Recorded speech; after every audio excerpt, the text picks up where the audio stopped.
রাষ্ট্রায়ত্ত প্রতিষ্ঠান Bangladesh petroleum corporation বিপিসির প্রধান কার্যালয় চট্টগ্রামে, কিন্তু প্রতিষ্ঠানটির চেয়ারম্যান প্রায় সময় অফিস করেন ঢাকায়, সঙ্গে থাকেন পরিচালকরাও।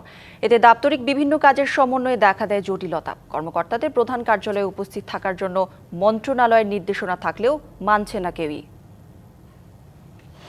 বিপিসির চেয়ারম্যান মাসে দু একবার চট্টগ্রামে আসেন, থাকেন এক বা দুদিন। পরিচালকরাও বেশিরভাগ সময়ই থাকেন ঢাকায়।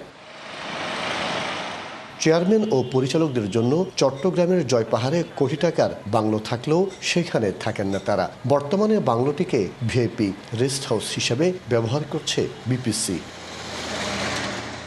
চেয়ারম্যান ও অন্য পরিচালকরা ঢাকামুখী হওয়ায় বিতরণ কোম্পানিগুলোর সিনিয়র কর্মকর্তারাও হয়ে পড়েছেন ঢাকামুখী। বিপণন কোম্পানির প্রতিটি বোর্ড সভাই হয় ঢাকায়। এতে ক্ষতিগ্রস্ত হচ্ছে সরকার ও পাবলিক শেয়ার হোল্ডাররা। এখানে যদি সংস্থার প্রধান না থাকেন, এই হেডকোয়ার্টারের কোনো তো গুরুত্ব নেই।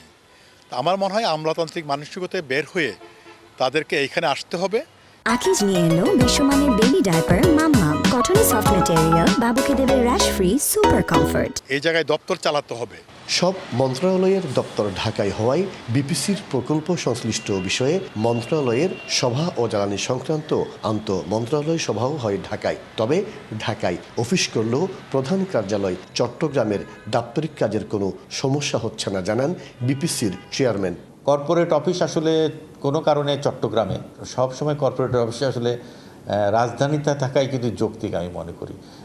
থাকলে কিন্তু এই টানাপোড়েনটা হতো না। চেয়ারম্যান প্রধান কার্যালয়ে অফিস না করায় দাপ্তরিক বিভিন্ন কাজের সমন্বয় নিয়ে জটিলতায় পড়তে হয় বলে জানান সংশ্লিষ্টরা।